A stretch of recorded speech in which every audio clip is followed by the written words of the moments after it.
I am delighted to be joined today by Beth Dawson, who is a new presenter at the NLP conference, and you are presenting in February 2024.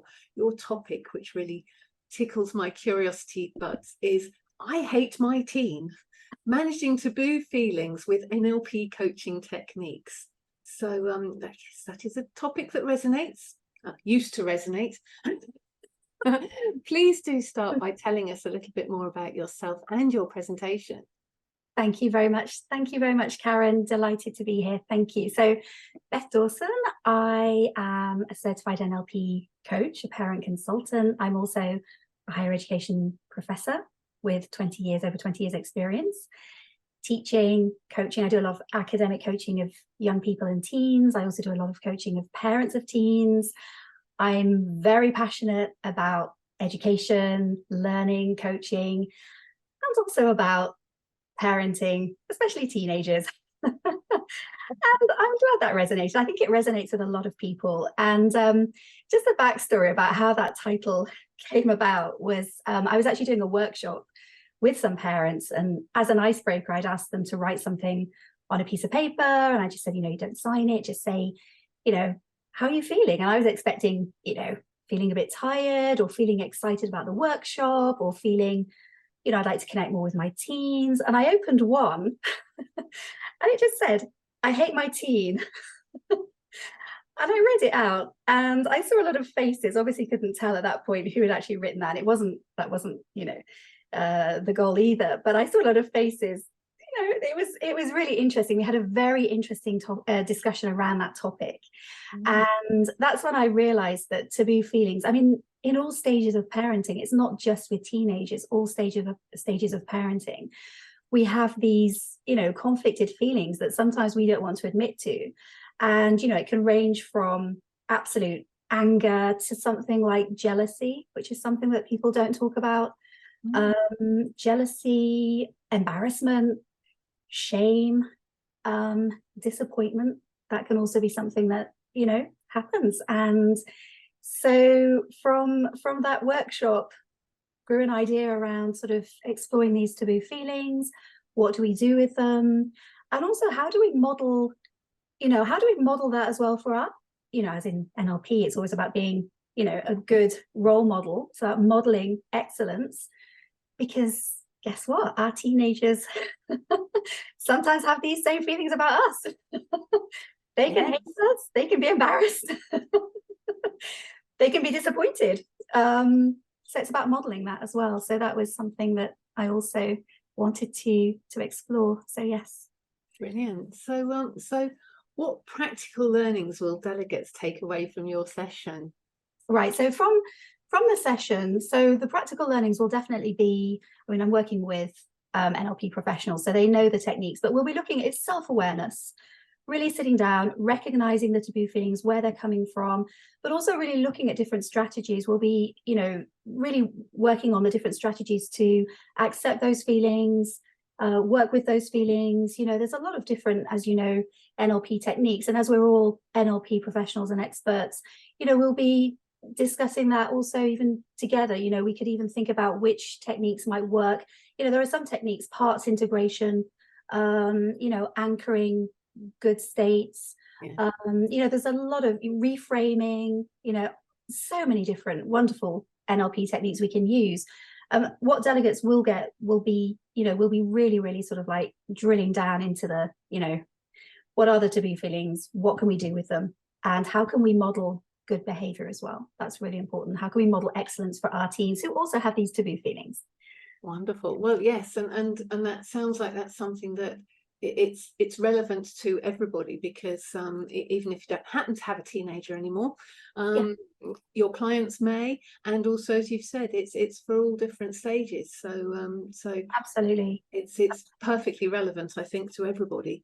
Absolutely. Yeah. So thank you. So is there anything that delegates can do before your session that will give them sort of a deeper understanding or a deeper experience during your session?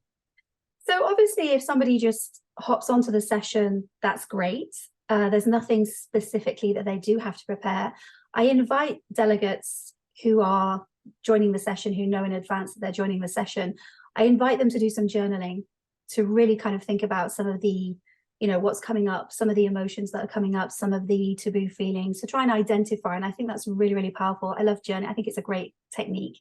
It's very powerful. And they don't need to do that for a lot. They could do that for 3-4 days beforehand, a week beforehand, just taking a couple of minutes to really kind of think of, what are some of the feelings I've had today? And I agree, actually, just coming back to what you just said a moment ago, Karen, about this can apply to all ages, all stages. It can also, these feelings apply to everyone. I mean, I don't know, I'm sure I'm not the only person who's ever felt, embarrassed by my spouse, my husband, or angry, or, these different feelings, they can apply not just to parents of teens, they do apply to everyone. And I think it's really interesting when we start to look at those feelings and what they are bringing up for us, whether it's a fear of judgment, fear of, there's a stigma around it. There's also something around, when it comes to teenagers, is around protecting them. We don't want them to hear that actually they annoy us, actually they've disappointed us.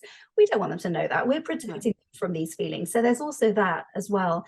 So I do invite delegates to journal if they can, even if it's just a few days beforehand, to really think about some of these things, what's coming up for them, in which situation as well, because I think that's also important. Sometimes, we might feel that these feelings are coming up with one group of people as opposed to another. We might be with our colleagues and then we're feeling embarrassment about our teenagers, but actually with our very close friends, we might not have these same feelings. So it's also interesting to look at those different contexts as well. I think that's interesting. So yes, I invite delegates to have a think about that and to journal a little bit if they can. And my head, just to clarify, I was nodding vigorously when you said spouses, and it's just to clarify, I wasn't actually thinking of my spouse. I was actually thinking, I took that out wider and thought of family members and friends, and thought, oh yes. Absolutely, family members, siblings, parents. I mean, we ourselves, we're parents of teenagers, but we remember being a teenager. I remember times when I was embarrassed about my mother, embarrassed about my dad's, he used to smoke these huge cigars. I used to feel this absolute embarrassment of, and then you feel terrible. Oh my goodness. And then you feel the guilt, there's a lot of things mixed up. So it's really nice to kind of deep dive into these feelings. And it doesn't have to be a negative experience. It can be a positive experience. Yes. A lot of reframing. Yes. So Beth, as I said, you're a new presenter at the NLP conference. What inspired you to want to present at the NLP conference? Obviously, I'm a member of the ANLP, so obviously, that's the first thing that drew me to want to present at the conference. Definitely, it's around gaining insights with NLP, with other NLP professionals, learning as well from my peers, because I can also, perhaps think about some of the things that, that we're working on, and perhaps gain insights, which I hope I will do, from other professionals. I think there's also that really good win-win situation when you're presenting, because you're also learning, which I love. I think it's the networking opportunities, connections, potential collaborations. I think that's something else that it's something that I hope to gain as well from the experience. But also I will say that it's about personal and professional growth. I think that's really important. So pushing myself out of my comfort zone. It's a challenge when you're presenting with a room of professionals, because you're not the and that's absolutely fine. I tell my students I'm not necessarily the expert in the room. We can learn from each other, and I think that's very, very inspiring. So yes, I'm really looking forward to it. Thank you. Brilliant. So as I said, Beth Dawson is presenting at the NLP conference, the virtual element of the conference, and you're presenting on Saturday the 10th of February at 11 a.m. GMT, because the clocks will still be in winter time at that point. And as I said, your subject is I hate my teen. I could just leave it at that, couldn't I? But it's managing taboo feelings with NLP coaching techniques. So thank you so much, Beth, for your time today. Very much looking forward to your session in February, and I'm looking forward to applying it more widely now that my teens are no longer teens. Thank you very much, Karen. I really, it was lovely to talk to you, and I'm really looking forward to it. So thank you very much.